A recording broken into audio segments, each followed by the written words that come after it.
भाई दुष्यंत चौटाला जिंदाबाद, भाई दुष्यंत आगे बढ़ो,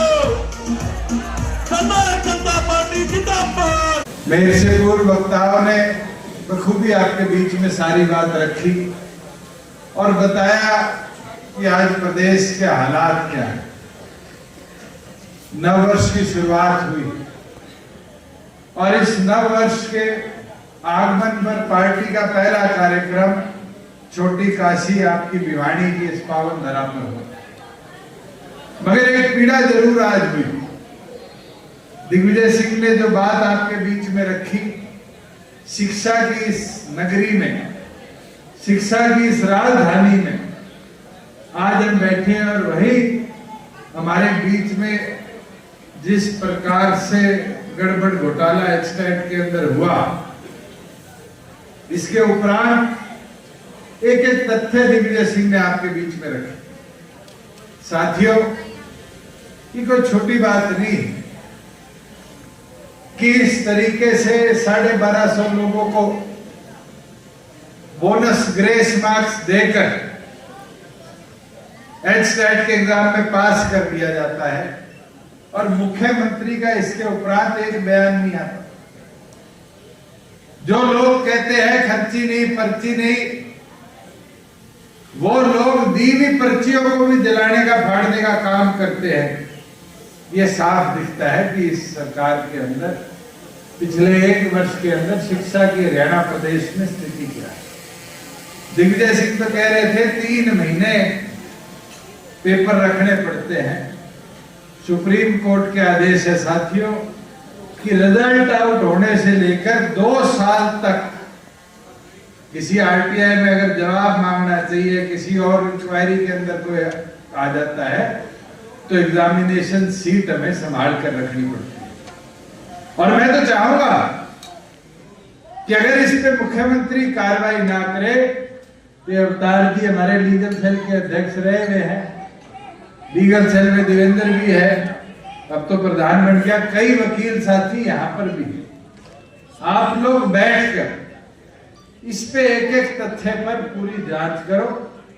हमें अगर पीआईएल के तौर पे पार्टी की तरफ से हाईकोर्ट भी जाना पड़े तो इस लड़ाई को युवाओं के भविष्य के लिए हम लड़ने का काम करें।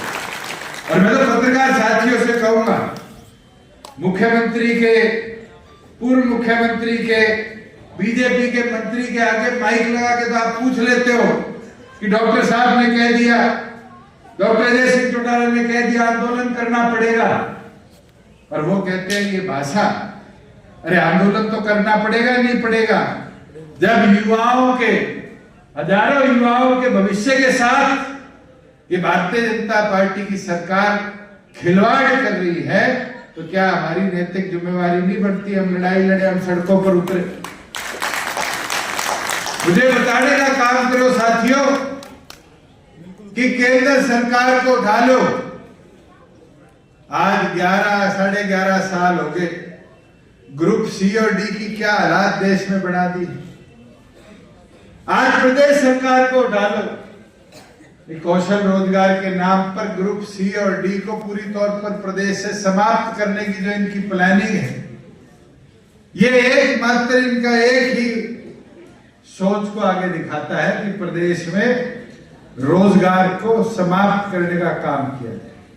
अरे लड़ाइयां लड़नी पड़ेगी, केवल मात्र एक ये लड़ाई नहीं कि हम बात करें और फिर मुद्दा छोड़ दें। मुझे याद है एमडीओ के छात्र दीपक और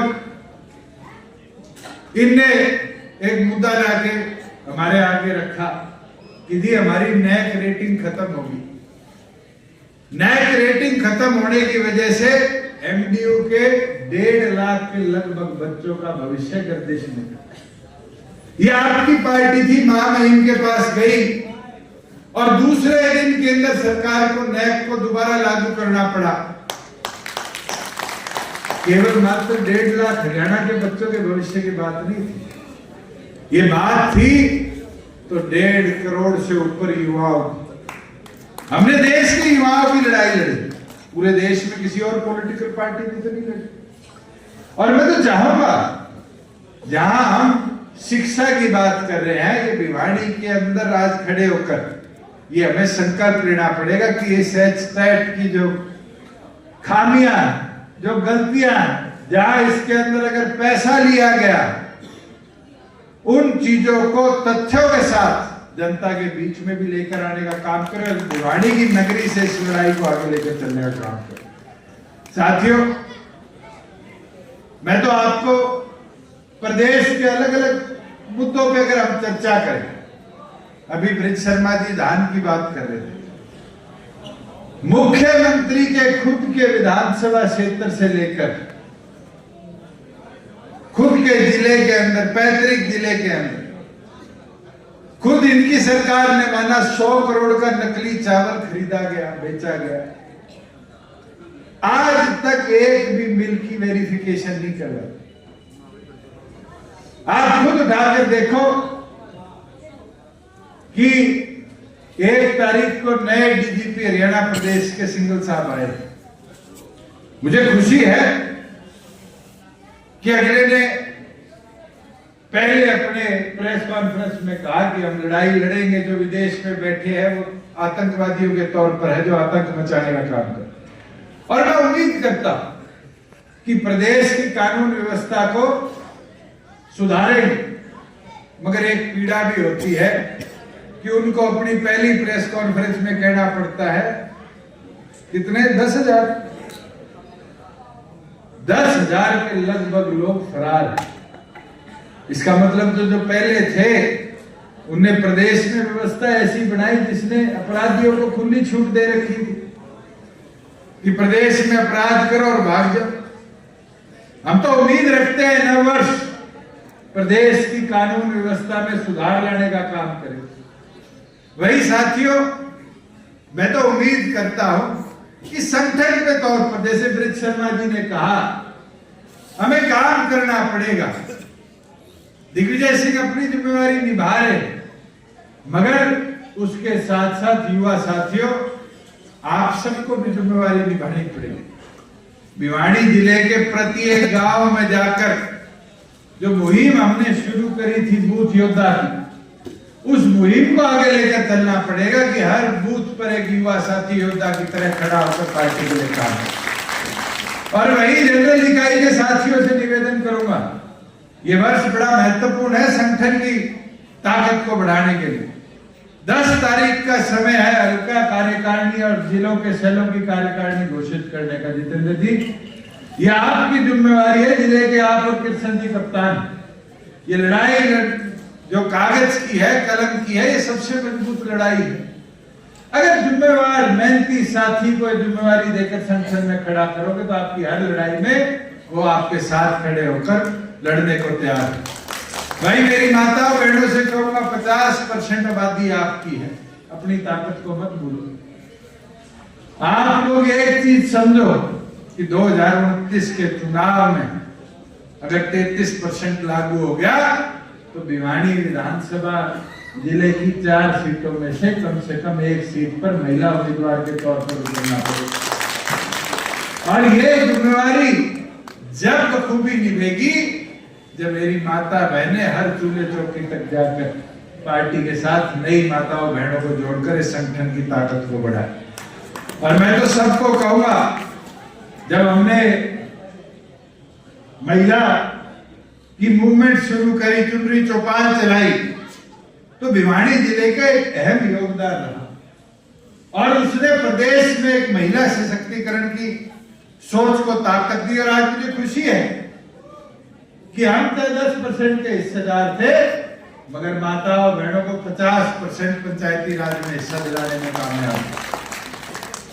हम तो 10% के हिस्सेदार थे, मगर 33% राशन डिपो को महिलाओं में हमने वितरण करने का काम किया। और ये मुमकिन जब हो पाया जब आप लोगों के आशीर्वाद ने हमें ताकत। और मैं उम्मीद रखता हूं कि इस 2026 के वर्ष के अंदर आप सभी इसी ताकत के साथ, जोश और उत्साह के साथ मैदान में उतरकर जननायक जनता पार्टी की ताकत को और बढ़ाने का काम करोगे। मैं तो युवा योद्धाओं से एक आग्रह करूंगा, ये लड़ाई आपने लड़नी है। ये वर्ष जो आगामी 2026 का है बड़ा महत्वपूर्ण है। और इस 2026 के वर्ष के अंदर ये तो एक मुद्दा है एचस्टैट का, जो नायब सैनिक को जगाएगा, चताएगा, अनेक मुद्दे आएंगे। मगर साथियों, योद्धाओं की तरह खड़ा होकर पार्टी की रीढ़ की हड्डी बनकर अगर कोई लड़ाई लड़नी पड़े तो सड़कों पर उतरकर इस प्रदेश के हित के लिए, इस देश के हित के लिए लड़ाई लड़ने को तैयार होकर मैदान में उतरने का काम करना। मैं तो इसी उम्मीद और विश्वास के साथ आप सबको 2026 की पूर्ण दोबारा शुभकामनाएं देता हूं और उम्मीद करता हूं कि सभी साथी मेहनत लगन के साथ पार्टी संगठन को और ताकत से आगे बढ़ाने का काम करेंगे। आपका पूर्ण बहुत बहुत धन्यवाद। एक बड़ी महत्वपूर्ण चीज आज युवा योद्धा के अंदर इस शिक्षा की नगरी छोटी काशी भिवानी के अंदर हमने रखी है, जिसमें एचस्टैट के अंदर जो पेपर के रिजल्ट को घोषित किया गया और उसके आंसर शीट को डिस्ट्रॉय किया गया, ये अपने आप में संदिग्ध परिस्थितियों में ये साबित करता है कि बहुत बड़ा गड़बड़ घोटाला इसके अंदर है। मैं तो ये मांग करता हूं, तथ्य आपके सामने हम कल लाने का काम करेंगे। मुख्यमंत्री इस पर जवाब भी दे और क्या सरकार की ओर से एक्शन लिया जाएगा इस पूरे मामले पर, जनता को बचाने का काम करे। क्योंकि 1250 जो निंदा चिन्हित लोगों को जो फायदा पहुंचाया गया है, ये अपने आप में एक बहुत बड़ी अनियमितता है।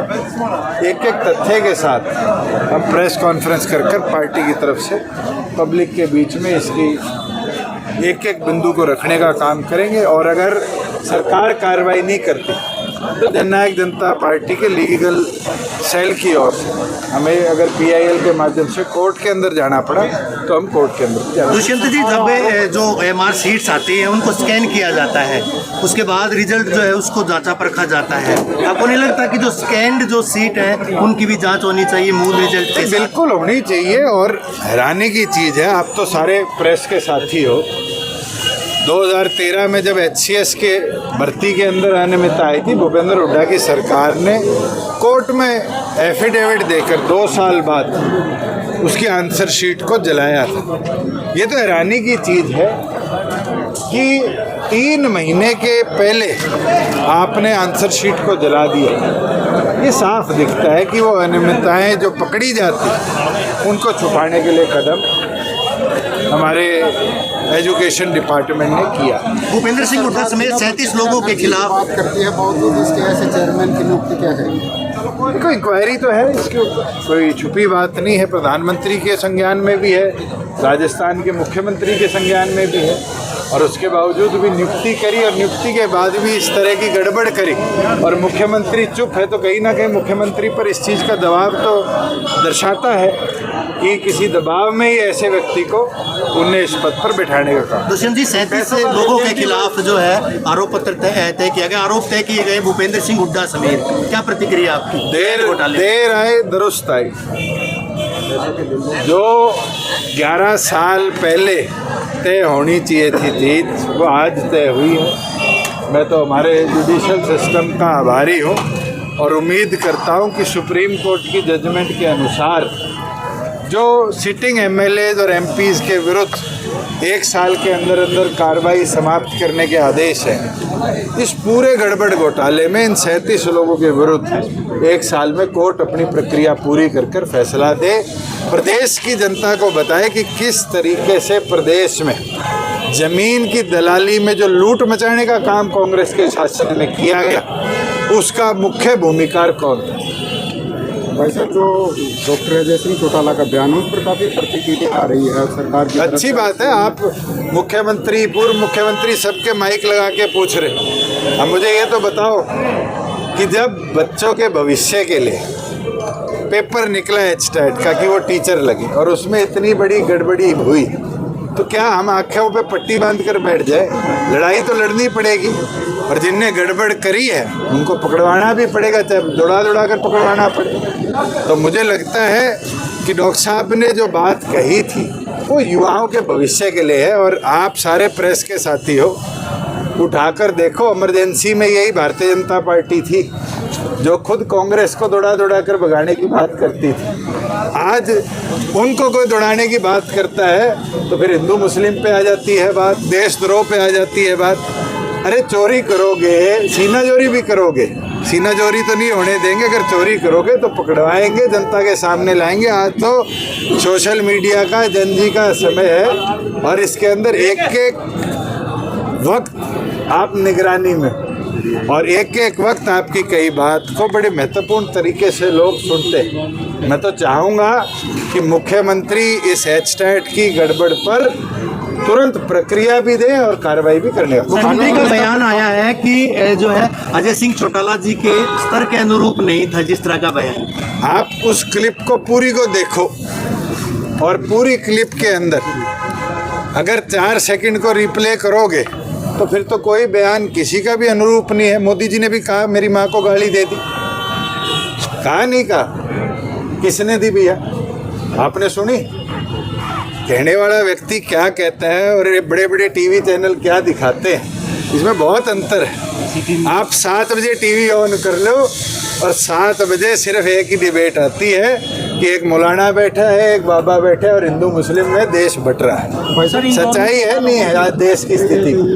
आज ऐसे पेपरों में जो गड़बड़ हुई, आप लोग सोशल मीडिया पर इस पे डिबेट चलाओ, मैं आऊँगा और तथ्यों के साथ आऊँगा, बताऊँगा किस प्रकार से प्रदेश के अंदर गड़बड़ हुई है।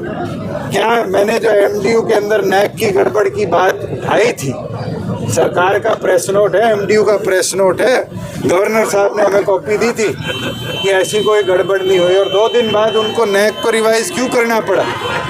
बच्चों के भविष्य के लिए जो हमने लड़ाई लड़ी हम लड़ेंगे और हमें लड़नी पड़ेगी एक एक सांस तक हर युवा योद्धा पार्टी। कानून व्यवस्था को लेकर काफी सवाल उठे हैं। पुलिस के इलेक्शन वाले मामले में भी इसी प्रकार से हो रहा है। बच्चों के टेस्ट में पास किए 35% का एक क्राइटेरिया भी लगाया गया है। देखो रिजर्व कैटेगरी बारी बारी दिखता है। असिस्टेंट प्रोफेसर इंग्लिश की भर्ती निकली 600 कुछ, 148 पास हुए, 158 पास हुए, 4800 कैंडिडेट जो थे वो नेट पीएचडी के। आपने खुद रिजल्ट देखा है, 50% दूसरी स्टेट के उसके अंदर सिलेक्ट हो। ये साफ दिखाता है कि सरकार की मंशा युवाओं को रोजगार देने की नहीं है, पेपर के नाम पर उसको भटकाने की है, जगह जगह घुमाने की। कानून व्यवस्था को लेकर काफी सवाल मैं उम्मीद रखता हूँ नए director general of police Singhal साहब आए हैं, उनको इस जिम्मेवारी की देता और उम्मीद विश्वास रखता हूँ कि जो प्रदेश के अंदर क्रिमिनल्स का हाहाकार मचा हुआ है, इस जिम्मेवारी को अच्छी तरह निभाते हुए उस पर कंट्रोल लाने का भी काम करें और चौधरी देवीलाल के सपने का हरा भरा हरियाणा दोबारा